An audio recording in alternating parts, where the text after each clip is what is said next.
এফালে লৈছোঁ কেইটামান বিলাহী আৰু লৈছোঁ এটা পিঁয়াজ। তাৰ আজি এটা মই খুব ধুনীয়া ৰেচিপি বনাবলৈ লৈছোঁ, আপোনালোকলৈ আগবঢ়াম ৰেচিপিটো। এফালে কেৰাহীখন গৰম কৰি ল'লোঁ। এতিয়া কেৰাহীখন যেতিয়া গৰম হৈ গ'ল তাতে মই অলপ ৰিফাইন দি দিছোঁ। যিহেতু মই পাও ভাজি বনাম বুলি কৈছোঁ, এফালে লৈ লৈছোঁ এপেকেট পাও। ৰিফাইনখিনি গৰম হোৱাৰ লগে লগে ইয়াতে মই অলপ দি দিছোঁ বাটাৰ, মানে 1 চামুচ বাটাৰ দি দিছোঁ আৰু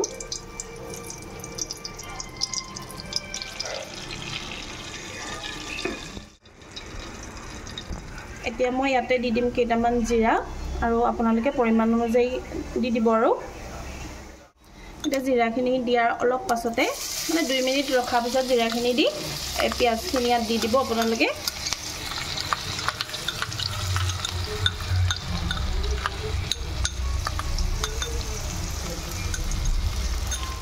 লৰাই দিম আৰু পিঁয়াজখিনিৰ অলপ কালাৰ নোহোৱালৈকে এনেকৈ অলপ ভাজি থাকিব লাগে। আৰু ইয়াতে আপোনালোকে এতিয়া নিমখ আৰু একো মছলা এড কৰিব নালাগে পিঁয়াজখিনি যেতিয়ালৈকে কালাৰ নুঠে।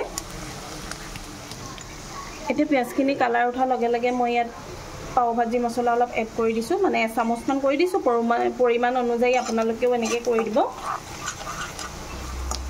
এয়া খুব ধুনীয়া এটা কালাৰ উঠিছে। তাৰপিছত ইয়াত মই এড কৰি দিছোঁ আদা নহৰু পিচাখিনি, সেইখিনি ইয়াতে দি দিছোঁ। আৰু এতিয়া আদা নহৰুখিনি দিয়াৰ পিছত ভাজি থাকিব লাগে যাতে আদা নহৰু মানে ভজা হৈ যায় আৰু মানে কেঁচা কেঁচা গোন্ধটো নাইকিয়া হয়। দি দিছোঁ বিলাহীখিনি। পিঁয়াজ আৰু আদা নহৰু পেষ্ট বনোৱাখিনি যেতিয়া দি কালাৰটো অলপ উঠা যেন দেখিব তেতিয়া লগালগ আকৌ বিলাহীখিনি দি দিব লাগে। এতিয়া বিলাহীখিনি একদম ধুনীয়াকৈ সিজালে একদম মানে এটা বেটাৰ টাইপ হৈ যাব। সেই সময়টোলৈকে ৰখিব লাগিব, এনেকৈ অলপ ভাজি থাকিব লাগিব। আৰু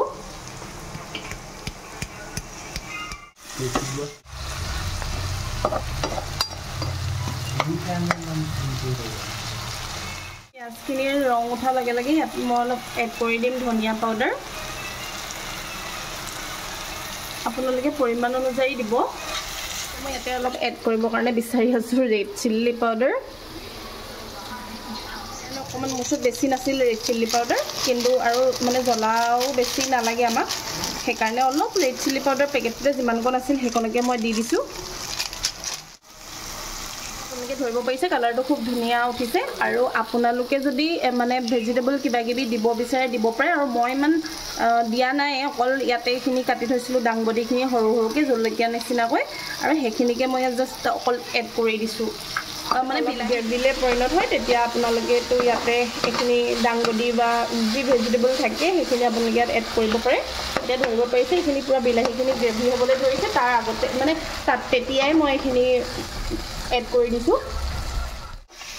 এতিয়া এইখিনি মোৰ পূৰা গ্ৰেভি হ'বলৈ ধৰিছে আৰু হোৱাৰ লগে লগে এতিয়া মই ইয়াতে নিমখ এড কৰিম আৰু পৰিমাণ অনুযায়ী দিছোঁ।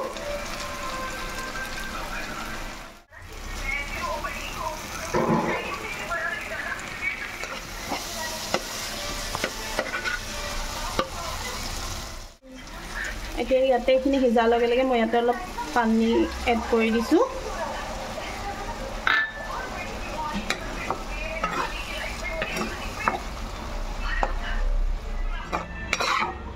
এতিয়া এইটো ৰেডি হৈ গ'ল। এতিয়া মই নমাই দিছোঁ আৰু বাকী আছে বাৰু কাম, কি কৰোঁ মই দেখাই থাকিম। এতিয়া ফাৰ্ষ্ট এইখিনি নমাই দিওঁ। এখন কেৰাহীতে মই অলপ ভাবিছোঁ টেষ্টি হওক বুলি তাৰকা মাৰি দিওঁ বুলি ভাবিছোঁ। অকণমান তাতে ৰিফাইন দি দিছোঁ। 1 চামুচ বাটাৰ ইয়াত আকৌ এড কৰি দিছোঁ। যিহেতু একেটাই ৰেচিপি হয় সেইকাৰণে আৰু তাৰকাহে মাৰিম, সেইকাৰণে একেখন কেৰাহীকে এনেকৈ ইউজ কৰি দিছোঁ। আৰু মানে কেঁচা ধনিয়া নাই সেইকাৰণে অকণমান ধনিয়া পাউডাৰকে ইয়াত দি দিছোঁ।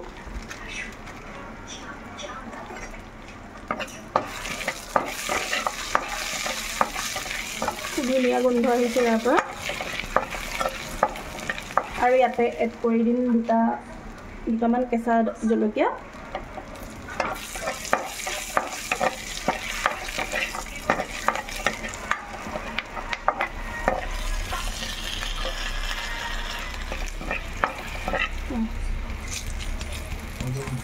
হৈ গ'ল এতিয়া এইখিনি আৰু এতিয়া এই যোনখিনিত মই কাঢ়ি থৈছোঁ তাতে ঢালি দিম এনেকৈ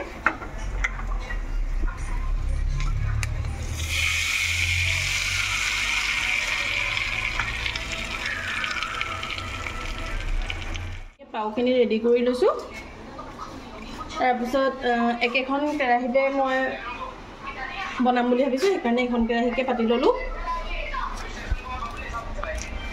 এতিয়া অলপ বাটাৰ দি তাৰপিছত ইয়াতে মই অলপ ভাজি দি দিছোঁ যিহেতু বনাইছিলোঁ ভাজিখিনি পাওঁ কাৰণে সেই ভাজিখিনি দি দিছোঁ তাৰপিছত এনেকৈ এতিয়া বনটো মই সেকি দিম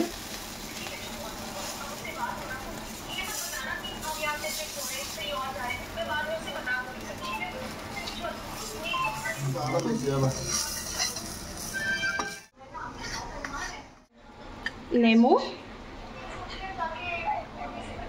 ফাইনেল লুকটো এইখিনি ভাজিখিনি কালাৰ চক ইমান ধুনীয়া হৈছে আৰু যেহেতু মই ইয়াৰ ভাজিটো অলপ পাওখিনি বনাওঁতে দি দিছোঁ এইখিনি মই পাওখিনি এনেকৈ গৰম কৰি ল'লোঁ আৰু ভাজি বাটাৰ আৰু ৰিফাইন দি মেলি এনেকৈ ফ্ৰাই কৰি আনিলোঁ আৰু লগতে এফালে কাটি লৈছোঁ অলপ পিঁয়াজ আৰু নেমু টেঙা তো এয়া ফাইনেল লুকটো কেনেকুৱা হৈছে জনাব আৰু আপোনালোকেও এবাৰ বনাই চাব এতিয়া আৰু এনেকৈ বনাই ৰখি থাকিব নোৱাৰি খাই লওঁ আৰু আপোনালোকেও বনাই খাই কেনেকুৱা পালে জনাব আৰু এনেকুৱা নতুন ভিডিঅ'ৰ সৈতে যদি আপোনালোকে মোৰ চেনেলটোত আপলোড কৰা বিচাৰে তেতিয়াহ'লে মোৰ চেনেলটো লাইক শ্বেয়াৰ আৰু ছাবস্ক্ৰাইব কৰি দিব বুলি আশা কৰিলোঁ আজিলৈ বাই বাই